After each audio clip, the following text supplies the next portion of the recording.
jingle. Bonjour tout le monde. Effectivement, aujourd'hui, on va se retrousser un petit peu les manches. D'ailleurs, je me rends compte que je l'ai fait. Et on va rentrer vraiment dans un petit retour d'expérience sur la manière dont nous avons intégré les shorts dans l'application mobile d'Arte. À la base, depuis une contrainte. Avant tout ça, on est Arte, on a 2-3 points d'image un peu obligatoires. Donc j'avais le choix entre vous parler de cinéma laiton, on est à la Cinémathèque française, ou de philosophie allemande. Du coup, je vais introduire avec la philosophie allemande. Donc on a une petite citation de Friedrich Nietzsche qui nous dit « Il faut porter en soi un chaos pour pouvoir mettre au monde une étoile dansante ». C'est super poétique, j'adore cette citation. Pour le moment, on est d'accord, aucun rapport avec nos petites vidéos verticales, mais on devrait y arriver petit à petit. Je vous laisse encore digérer un petit peu cette citation. C'est bon ? Parfait. Donc revenons à des choses un peu plus concrètes. Je m'appelle Olivier, je suis product manager chez Arte. Je m'occupe de la plateforme de streaming arte.tv qui permet de regarder donc toutes nos vidéos en streaming. J'ai une petite passion pour les gifs animés. J'espère que vous n'y êtes pas allergiques. Vous risquez d'y être soumis pendant cette présentation. Et si vous me cherchez sur Google, vous risquez de tomber sur cette personne-là. Voilà, c'est aussi moi, je fais des photos de concerts. C'est juste une autre vie. Mais ça reste la même personne que moi aujourd'hui. Donc arte.tv, je vous montre un peu quand même l'ampleur de la chose. C'est une douzaine d'applications aujourd'hui. Donc on a historiquement un site internet qui nous permet de regarder nos vidéos, ce qu'on appelait à l'époque en replay. On a les applications iOS, Android TV, un peu comme tout le monde. Et nous, on a une chaîne de télé, donc on a une petite complexité en plus, qui est le fait d'avoir des applications de télé connectées. C'est industriellement hyper tordu et complexe. Ceux qui ont connu Internet Explorer 6 verront à peu près le lien avec tout ça. Il faut faire des dizaines d'applications différentes pour être compatible avec plein de télé. Donc en tout, on a plus d'une douzaine d'applications à faire tourner au quotidien pour pouvoir streamer de la vidéo. Tout ça, c'est disponible en 7 langues. Arte, historiquement, on est franco-allemand, mais on a l'ambition de devenir la chaîne de télé européenne. Donc on est disponible maintenant en anglais, en italien, en espagnol, en polonais. Et cette année, on vient d'ajouter le roumain là-dedans. Tout ça, ça génère pas mal de trafic. Tous les jours, on a entre 1,5 et 2,5 millions de vidéos qui sont streamées. Alors, on n'est pas Netflix, on n'est même pas France Télé, mais ça représente déjà quand même un gros trafic et une masse d'utilisateurs assez importante à gérer tous les jours. Et nous, notre principal objectif en tant que plateforme de streaming, c'est vraiment la fidélisation. Arte, même si on ne nous consomme pas, on nous connaît. On est la chaîne 7 à la télévision. Donc historiquement, on a notre notoriété, on nous connaît. On vient nous voir de temps en temps quand il y a un sujet qui nous intéresse. Par contre, est-ce qu'on revient tous les 3 jours voir des contenus sur Arte? Pas vraiment. C'est nous, notre problématique actuellement, c'est fidéliser cette audience. Et pour faire tout ça, d'un côté, on nous compare à Netflix qui a des moyens démentiels. Nous, on est une très petite équipe où en fait, il y a tout le monde ici sur cette image, tous les gens qui participent à la création d'Arte.tv, dont certains dans la salle aujourd'hui. On est 3 PO, PM à gérer l'aspect fonctionnel. On a une équipe de chefs de projet qui vont, eux, gérer des développeurs. Donc tout ça, ça fait 11 personnes en interne et ensuite de la prestation en design et en développement. Donc voilà, des moyens assez réduits pour des grandes ambitions. Encore une fois, aujourd'hui, les standards du marché en matière de streaming vidéo, c'est Netflix, Disney+. Un utilisateur qui vient sur Arte s'attend à la même qualité d'expérience que nous, on doit fournir avec des moyens bien moindres. Donc revenons un petit peu au sujet du début. Premier gif animé, voilà, il est encore assez sage celui-là. Mais voilà, on va revenir un petit peu sur la partie chaos intérieur. Pour moi, le chaos intérieur dont je parle, finalement, c'est celui de l'organisation qu'on doit gérer au quotidien en tant que personne du produit. Une organisation, on a beau l'organiser autant qu'on veut, ça reste chaotique. Il y a des dirigeants, il y a de la politique, surtout qu'on a une chaîne de télé publique sur 2 pays qui se diffuse dans toute l'Europe. On est soumis à beaucoup de chaos.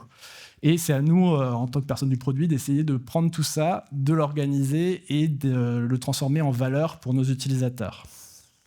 Donc voilà Friedrich, je vous rappelle ce qu'il nous disait, il faut porter en soi ce chaos, il faut l'accepter pour pouvoir le transformer, pour pouvoir mettre au monde cette étoile dansante.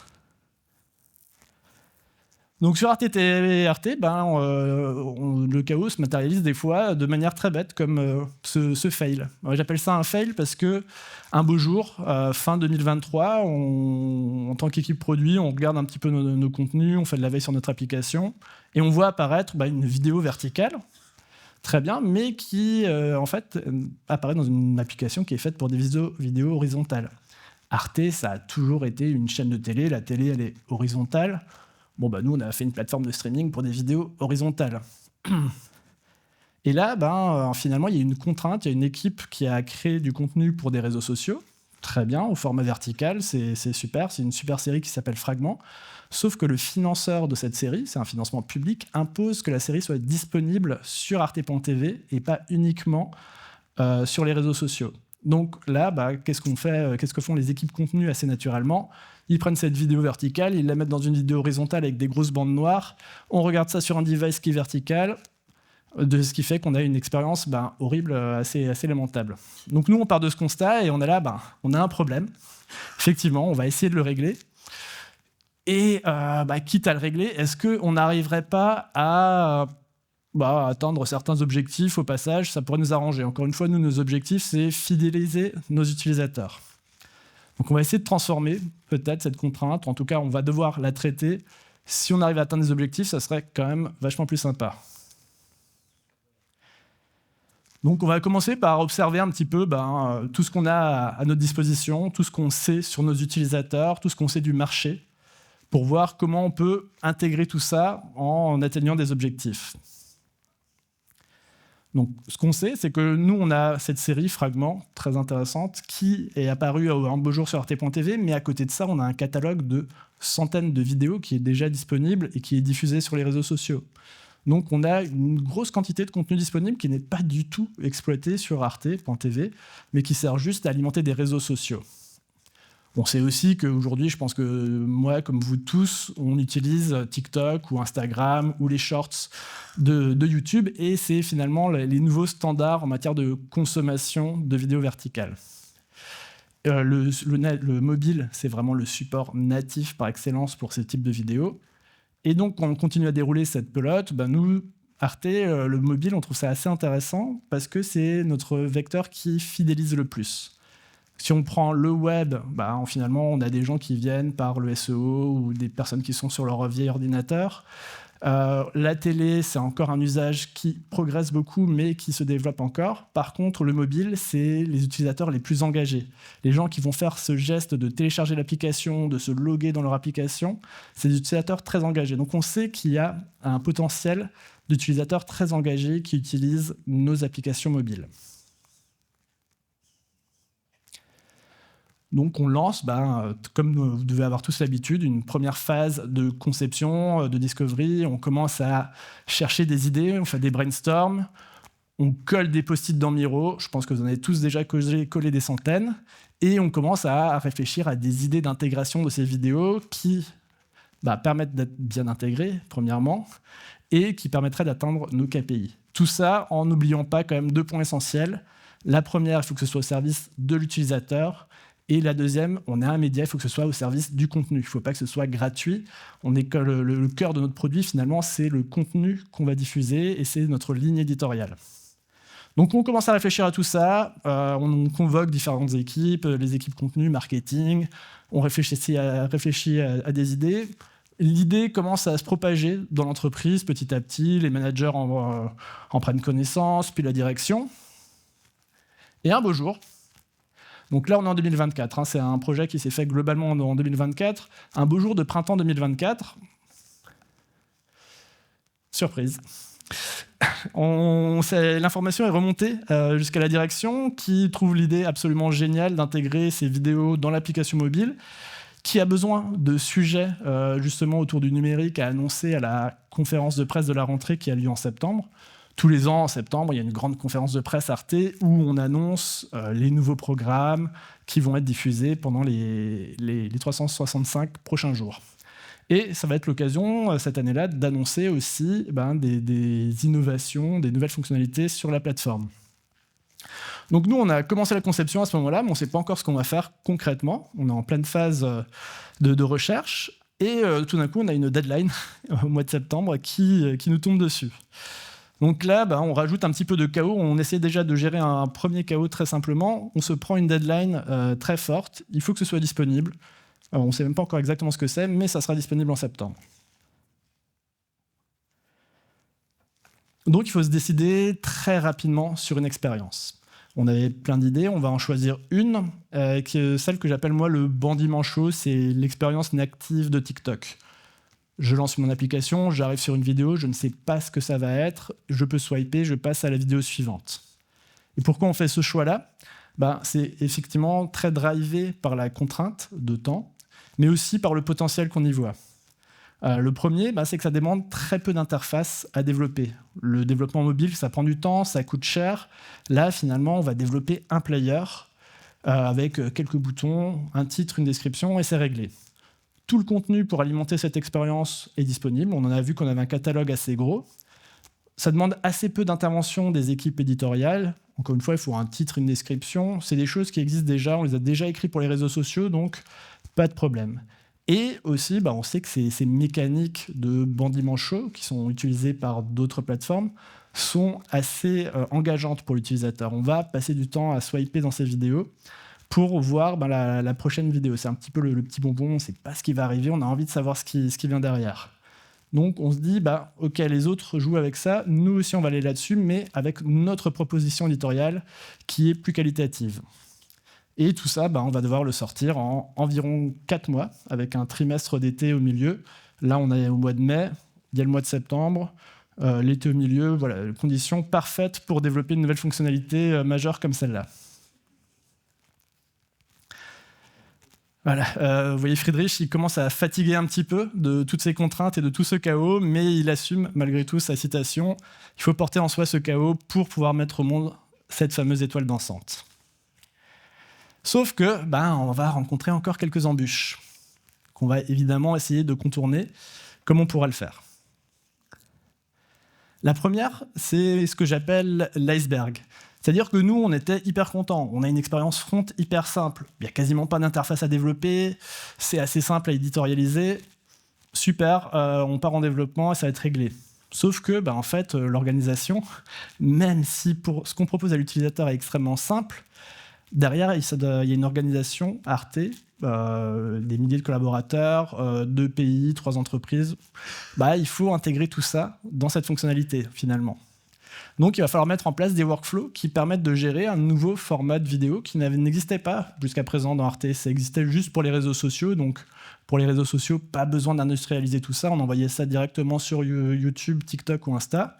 Là, maintenant, il faut faire rentrer ça dans les workflows quotidiens de tous nos collaborateurs. Il va falloir former ces collaborateurs internes qui vont devoir adopter ces nouveaux workflows. Dans leur poste actuel, il n'y avait pas gérer des vidéos verticales et intégrer ça dans une nouvelle expérience à animer quotidiennement. Il va falloir mettre à jour les systèmes d'information. Il va falloir ingérer ce nouveau format de vidéo, il va falloir l'encoder, il va falloir créer la bonne tuyauterie pour l'amener jusqu'à l'application. Et enfin, on ne les oublie pas, ces vidéos ne sont pas produites par Arte.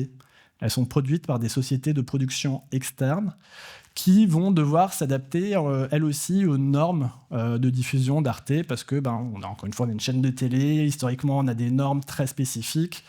Toutes ces personnes qui produisaient avant juste pour les réseaux sociaux vont devoir s'adapter à ces normes. Donc là, on voit que pour quelque chose qui, sur le papier, est hyper simple, on s'est dit, waouh, en 4 mois, on va réussir à le développer. Pendant ces 4 mois, il va falloir embarquer toutes ces personnes-là dans cette nouvelle fonctionnalité pour que le jour J, ça fonctionne.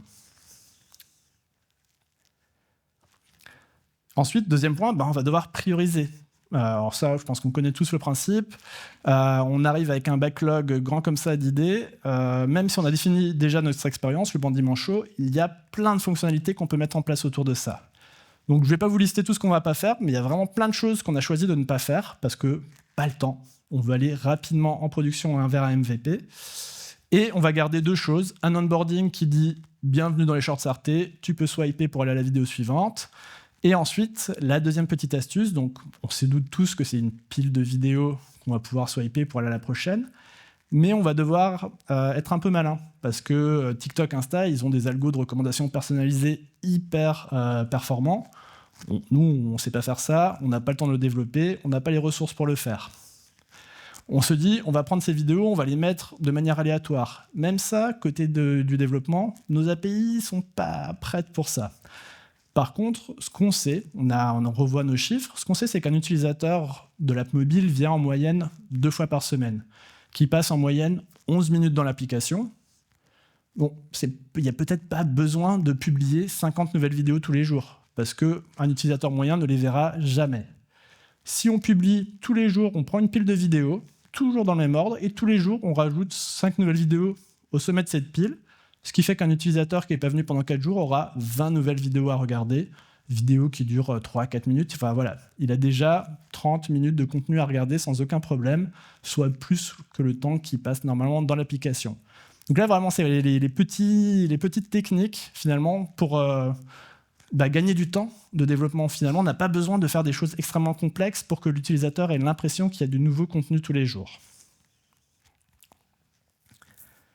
Ensuite, à un moment donné, il faut se lancer. Nous, on a cet objectif de début septembre, il y a une conf de presse, on veut être prêt avant, donc fin août, il faut qu'il y ait une application en production. Ça ne nous laisse pas le temps de faire les choses qui sont recommandées traditionnellement, faire des protos, faire des tests utilisateurs, tester une bêta. En fait, on n'a pas le temps. Nous, on va tester directement en production notre application.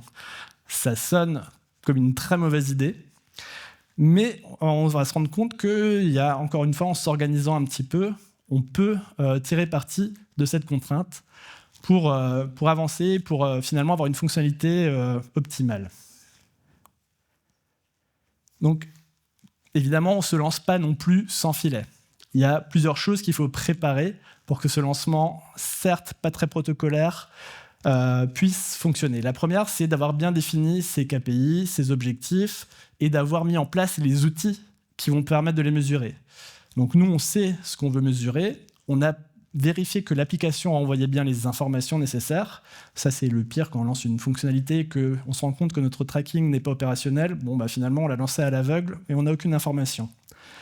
Donc, on va mettre en place un petit dashboard. Chez nous, c'est Amplitude qui remonte tous ces chiffres. Et on va essayer de faire en sorte de savoir si cette fonctionnalité elle est vue par nos utilisateurs, si elle est utilisée concrètement, et surtout, si elle nous permet d'atteindre notre objectif, si elle fidélise des utilisateurs. Deuxième chose qu'on va faire, parce que les chiffres, ça ne sera pas suffisant dans le timing qu'on a, c'est essayer d'avoir des retours qualitatifs. Pour ça, la technique qu'on va utiliser, c'est le panel. On a un panel de 1000 personnes qu'on peut contacter chez Arte.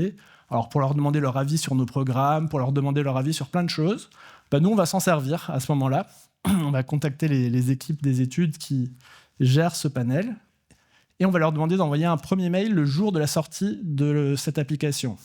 Dans ce premier mail, on demande aux utilisateurs s'ils ont vu qu'il y avait une nouvelle fonctionnalité dans l'application. On demande un peu ce qu'ils en pensent sur le fait que Arte, la marque Arte commence à investir sur ce créneau-là, le créneau des vidéos courtes et verticales. Et on leur demande enfin d'utiliser cette application pendant une semaine. On les laisse comme ça, on recueille déjà juste quelques premières intentions des utilisateurs. Et une semaine plus tard, on leur envoie un deuxième email pour leur demander concrètement ce qu'ils en ont pensé. Pour leur demander s'il y avait assez de contenu, si le contenu était intéressant, si l'expérience était fluide, s'ils ont rencontré des problèmes, s'il y a des fonctionnalités qui manquent, s'il y a des bugs. Ce qui fait qu'en une semaine, on a eu des chiffres, on a eu de la QA, on a eu vraiment des retours de bugs, on a eu des propositions de fonctionnalités, et nous, on va pouvoir agir là-dessus rapidement. Donc on a un utilisateur là qui aimerait bien pouvoir choisir quelle vidéo il va lancer, pas avoir une vidéo aléatoire.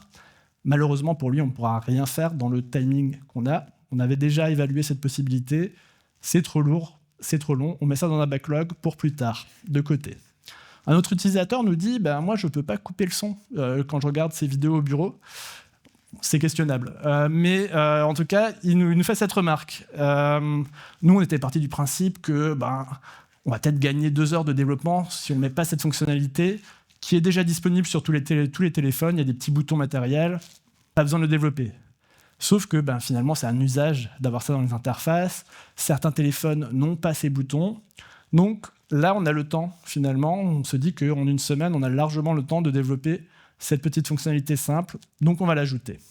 On va aussi en profiter pour résoudre des bugs qui nous ont été remontés, pour changer des wordings. Voilà, donc toutes ces petites choses, on a pu les récolter grâce à ce panel. Et enfin, tout ça, ça ne fonctionne qu'à une seule condition, c'est d'avoir des équipes de développement qui sont prêtes à prendre tous les retours qui vont arriver ces 2 semaines. C'est-à-dire qu'on ne peut pas avoir une équipe qui a d'autres priorités, qui est en train de traiter son backlog. On les a totalement libérés, les équipes de développement mobile, pour que dès que les premiers retours commencent à arriver, les premiers bugs, les premières fonctionnalités à ajouter, les premiers wordings à changer, bref, en fait, il faut que les équipes de dev soient là, disponibles tout de suite, pour pouvoir itérer le plus vite possible. Et ça, c'est vraiment, ça paraît très bête, mais c'est hyper important parce que finalement, nos équipes, en général, elles livrent quelque chose, elles partent sur les 800 autres priorités qu'elles ont, et elles ne vont pas pouvoir traiter ces choses-là. Donc, notre lancement un petit peu cavalier, encore une fois, sans avoir testé sur des utilisateurs en amont, on va le faire en aval, on va tester directement en production, mais on va se donner les moyens de pouvoir itérer le plus vite possible. Ce qui fait que le jour de la conférence de presse, on a une première itération qui est déjà passée, et une semaine après, on a encore une deuxième itération sur laquelle on a pu envoyer d'autres fonctionnalités supplémentaires. Et finalement, au moment où ça commence à être vraiment explosé, à devenir le plus visible auprès du grand public, 2 itérations sont passées et notre application est déjà vraiment optimisée. Donc là, notre ami Friedrich, il commence à trouver son étoile dansante.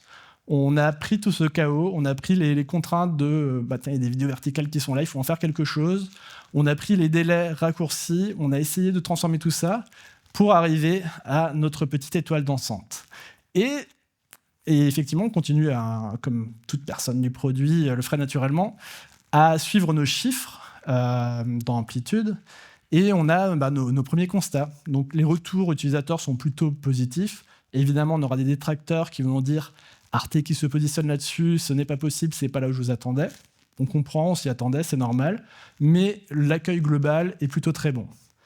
Et côté chiffres, ce qu'on voit, c'est qu'effectivement, cette fonctionnalité trouve sa place. Environ 8% des vidéos qui sont vues sont des vidéos verticales.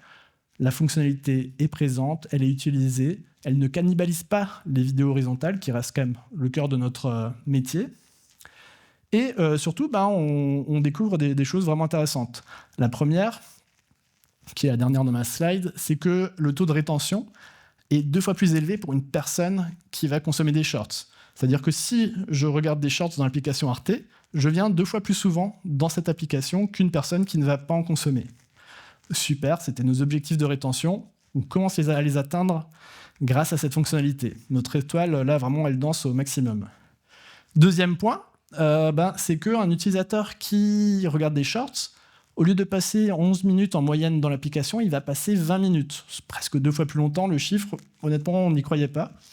Et pourtant, 1 an plus tard, ça se confirme. Si je regarde des shorts, je passe beaucoup plus de temps dans l'aparté. Donc nous, évidemment, c'est nos métriques principales, c'est le nombre de vidéos vues, le temps passé dans l'application, c'est des choses qu'on essaye d'atteindre. Donc là, sur le papier, l'étoile danse, la Macarena au maximum. Il y a malgré tout des petits inconvénients. L'histoire n'est pas si merveilleuse que ça.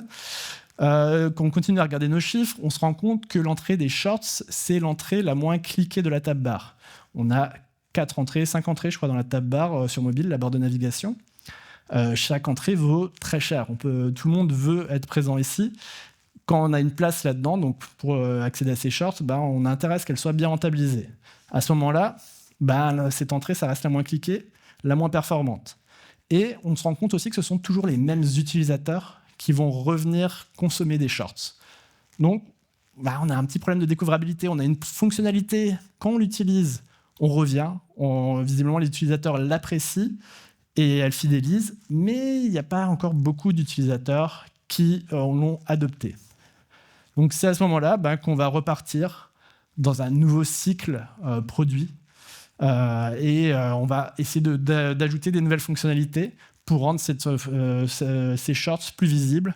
Et là, vous pouvez le voir, c'est notamment la possibilité d'ajouter des mises en avant dans la page d'accueil, qui est évidemment notre principal vecteur de trafic. Donc là, j'adorerais vous dire que cette fonctionnalité a été ajoutée 1 mois après le lancement des shorts. Elle a été ajoutée il y a 3 semaines, soit presque 1 an après la première version des shorts. Effectivement, on peut bloquer ces équipes de dev sur une fonctionnalité pour itérer très rapidement. On ne peut pas le faire indéfiniment. À un moment donné, il a fallu les libérer, passer à d'autres choses. Voilà, c'est le chaos traditionnel des organisations qu'on connaît. Et voilà, finalement, après, on reprend la main dessus. On arrive à reprioriser la fonctionnalité et à évoluer. Donc, dans les grandes lignes, moi, ce que j'aimerais en tout cas qu'on retienne, c'est qu'il faut prendre ces contraintes. On en a tous les jours. C'est à nous de les gérer en tant que personne du produit. L'organisation est complexe, les utilisateurs, c'est complexe à gérer. On a des centaines de retours, parfois divergents. C'est à nous de gérer ça et de trouver des moyens, des fois détournés, d'atteindre nos objectifs grâce à ces contraintes. Ça peut être finalement des manières d'initier des projets, d'initier des fonctionnalités qu'on n'attendait pas et qu'on peut rattacher à nos objectifs. Aussi, il ne faut pas sous-estimer la complexité de nos organisations. Vraiment, je ne sais pas si vous vous rappelez de l'iceberg, mais nous, on était super contents au mois d'avril en se disant on sait ce qu'on va faire, ça va être hyper simple. Et là, on se rend compte qu'en fait, en 4 mois, on doit mettre à jour nos systèmes d'information, on doit embarquer des collaborateurs internes et externes. Et ça, c'est long. Ça fait partie de la complexité de l'organisation. On n'a pas le choix de faire avec. Et même si ça a l'air très simple pour l'utilisateur, derrière, nous, on a un gros travail d'organisation et pour rendre cette fonctionnalité accessible. Voilà. Pour moi, je vous laisse poser des questions si vous en avez.